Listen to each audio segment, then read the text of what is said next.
नमस्कार साथियों, स्वागत है आपका हमारे YouTube चैनल में। आप छत्तीसगढ़ की किस जगह से हमारे समाचार सुन रहे हैं, कृपया कमेंट बॉक्स में लिखकर हमें ज़रूर बताएं।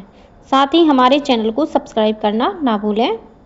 रायपुर से प्रस्तुत हैं छत्तीसगढ़ के प्रादेशिक समाचारों के साथ में रजनी शुक्ला। पहले मुख्य समाचार। प्रदेश में आज से शुरू होगी समर्थन मूल्य पर धान खरीदी। 2500 से अधिक उपार्जन केंद्र बनाए गए। प्रधानमंत्री नरेंद्र मोदी ने कल बिलासपुर सहित देश भर के विभिन्न रेलवे स्टेशनों पर भारतीय जन औषधि केंद्रों का किया शुभारंभ। भगवान बिरसा मुंडा की जयंती के उपलक्ष्य में कल जसपुर में निकाली गई माटी के वीर पदयात्रा। केंद्रीय मंत्री डॉक्टर मनसुख मांडविया और मुख्यमंत्री विष्णुदेव साय भी हुए शामिल। और रायपुर नगर दक्षिण विधानसभा उपचुनाव के तहत कल संपन्न हुआ मतदान। 23 नवंबर को होगी मतगणना। अब समाचार विस्तार से। प्रदेश में आज 14 नवंबर से समर्थन मूल्य पर धान खरीदी शुरू होगी। धान खरीदी की तैयारी की समीक्षा करने हेतु खाद्य मंत्री दयालदास बघेल ने रायपुर में राज्य स्तरीय अधिकारियों की बैठक ली।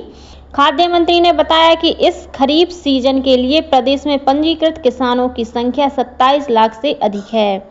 श्री बघेल ने बताया कि सभी उपार्जन केंद्रों में बायोमेट्रिक डिवाइस के माध्यम से उपार्जन की व्यवस्था की गई है। खाद्य नागरिक आपूर्ति और उपभोक्ता संरक्षण विभाग के सचिव अनबलगन पी ने बताया कि राज्य में 2700 से अधिक उपार्जन केंद्रों में किसानों से समर्थन मूल्य पर धान की खरीदी की जाएगी। किसानों को धान बेचने संबंधी शिकायत और निवारण के लिए हेल्पलाइन नंबर 0771 2425463 जारी किया गया है। अन्य राज्यों से धान की आवक रोकने के लिए राज्य के सीमावर्ती क्षेत्र में विशेष निगरानी की व्यवस्था और चेक पोस्ट बनाए गए हैं। प्रदेश के किसानों से धान खरीदी 31 जनवरी तक की जाएगी। धान खरीदी शुरू होने से एक दिन पहले प्राथमिक कृषि साख सहकारी समितियों के प्रबंधकों और कर्मचारियों ने हड़ताल समाप्त कर दी है। समिति कर्मचारियों की पिछले 6 वर्षों से लंबित वेतन वृद्धि की मांग को पंजीयक सहकारी संस्था ने मान लिया है और समिति कर्मचारियों के वेतन और भत्ते में 25% की वृद्धि की गई है। प्रधानमंत्री नरेंद्र मोदी ने कल देश भर के विभिन्न रेलवे स्टेशनों पर 18 प्रधानमंत्री भारतीय जन औषधि केंद्रों का शुभारंभ किया। इनमें छत्तीसगढ़ का बिलासपुर स्टेशन भी शामिल है। प्रधानमंत्री ने बिहार के दरभंगा से वीडियो कॉन्फ्रेंसिंग के माध्यम से 12,000 करोड़ रुपए से अधिक की अन्य विकास परियोजनाओं के साथ इन केंद्रों का उद्घाटन किया।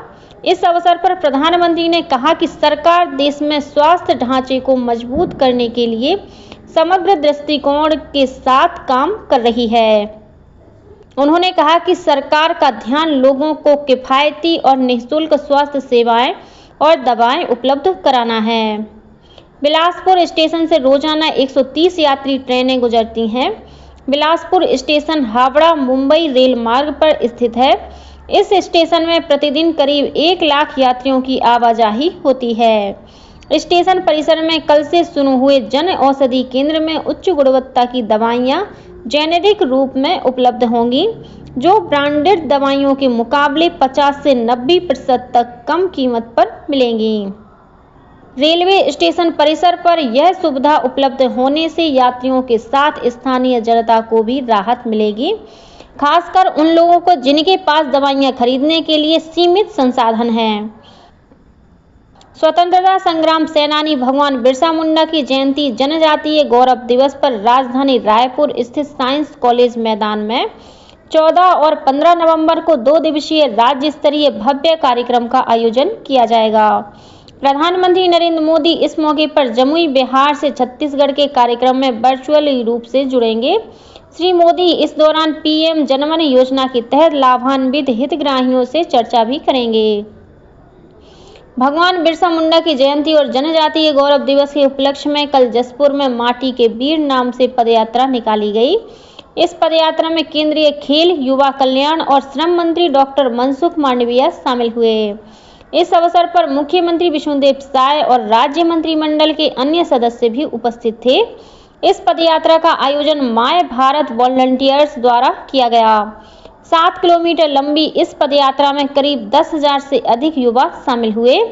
यह पदयात्रा जसपुर के बाला छापर से शुरू होकर रणजीता स्टेडियम पर संपन्न हुई।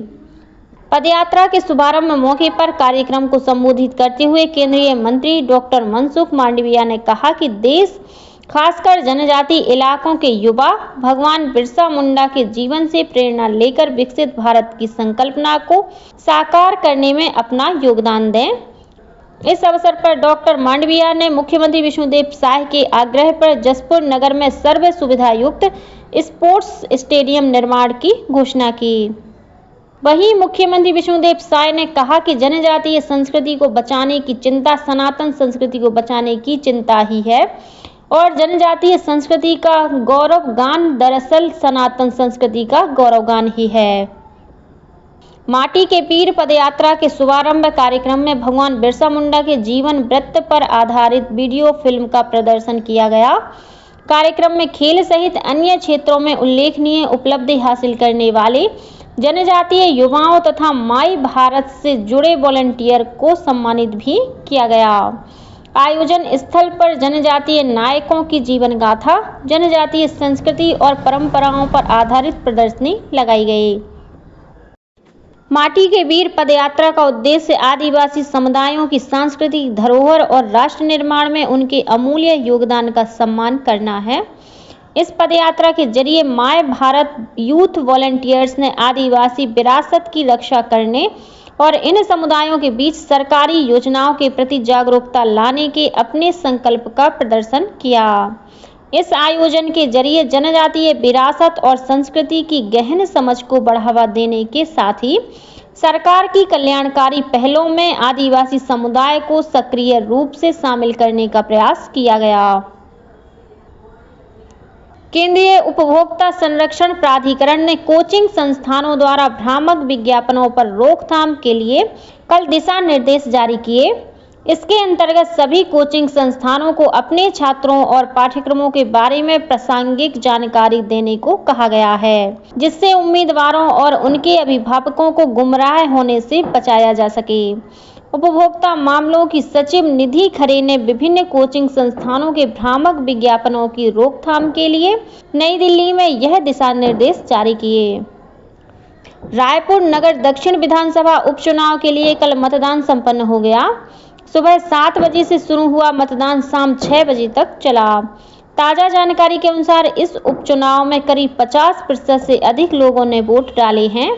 हालांकि यह आंकड़े अभी अंतरिम हैं। 5 बजे तक मिले आंकड़ों के अनुसार 46% से कुछ अधिक मतदान दर्ज किया गया था।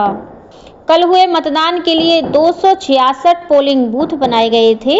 सभी मतदान केंद्रों में निर्वाचन आयोग के दिशा निर्देशों के अनुसार समुचित व्यवस्थाएं की गई थीं, ताकि मतदाताओं को परेशानी ना हो। इस विधानसभा क्षेत्र में करीब 2,71,000 मतदाता हैं। यहां महिला मतदाताओं की संख्या पुरुषों से अधिक है। कल हुए मतदान के बाद 30 उम्मीदवारों का भाग्य ईवीएम में कैद हो गया है। यहां मुख्य मुकाबला भाजपा प्रत्याशी सुनील सोनी और कांग्रेस प्रत्याशी आकाश शर्मा के बीच देखा गया। यह सीट पूर्व विधायक ब्रजमोहन अग्रवाल के लोकसभा के लिए चुने जाने पर खाली हुई थी। इस उपचुनाव के लिए मतगणना 23 नवंबर को होगी और इसी दिन परिणाम जारी कर दिए जाएंगे। और अब कुछ समाचार संक्षेप में। उपराष्ट्रपति जगदीप धनखड़ से कल नई दिल्ली में छत्तीसगढ़ के राज्यपाल रमेन डेका ने मुलाकात कर छत्तीसगढ़ के विकास से संबंधित विषयों पर चर्चा की। रायपुर के वरिष्ठ पत्रकार गोपाल बोरा के निधन पर मुख्यमंत्री विष्णुदेव साय ने उन्हें श्रद्धांजलि अर्पित की। बर्खास्त आईपीएस अधिकारी जीपी सिंह के खिलाफ पिछली सरकार द्वारा दर्ज की गई तीनों एफआईआर को छत्तीसगढ़ उच्च न्यायालय ने रद्द कर दिया है। नवा रायपुर स्थित हिदायतुल्लाह राष्ट्रीय विधि विश्वविद्यालय द्वारा 16 नवंबर को साइबर कानून और महिलाएं एक महत्वपूर्ण विश्लेषण पर क्षेत्रीय परामर्श कार्यक्रम का आयोजन किया जाएगा। रायपुर जिले के बरौंडा स्थित राष्ट्रीय जैविक स्ट्रेस प्रबंधन संस्थान द्वारा पशु विकास विभाग के सहयोग से मंगलवार को तिल्दा ब्लॉक के केव तारा गांव में 1 दिवसीय पौधा और पशु स्वास्थ्य शिविर का आयोजन किया गया। जांजगीर की कांग्रेस पार्षद दुलौरीन चौरसिया अपने समर्थकों के साथ भाजपा में शामिल हो गई हैं। पूर्व नेता प्रतिपक्ष नारायण चंदेल ने उन्हें भाजपा की सदस्यता दिलाई।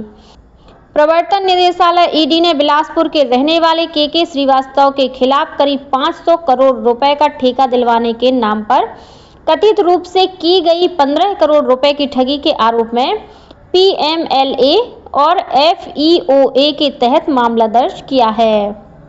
भिलाई इस्पात संयंत्र के ब्लास्ट फर्नेस में गैस लीक होने से 3 ठेका श्रमिक बेहोश हो गए। तीनों का इलाज सेक्टर 9 अस्पताल में चल रहा है। दंतेवाड़ा जिला अस्पताल के चारों ऑपरेशन थिएटर को इन्फेक्शन की आशंका के चलते 45 दिनों के लिए बंद कर दिया गया है। 45 दिनों तक जिला अस्पताल में कोई भी सर्जरी नहीं होगी। और कोरबा जिले में कोतवाली थाना क्षेत्र के अंतर्गत एक निर्माणाधीन भवन गिरने से 2 मजदूर सहित 3 लोग गंभीर रूप से घायल हो गए हैं। घायलों का अस्पताल में इलाज चल रहा है। इसी के साथ छत्तीसगढ़ के समाचारों का ये बुलेटिन समाप्त हुआ। नमस्कार।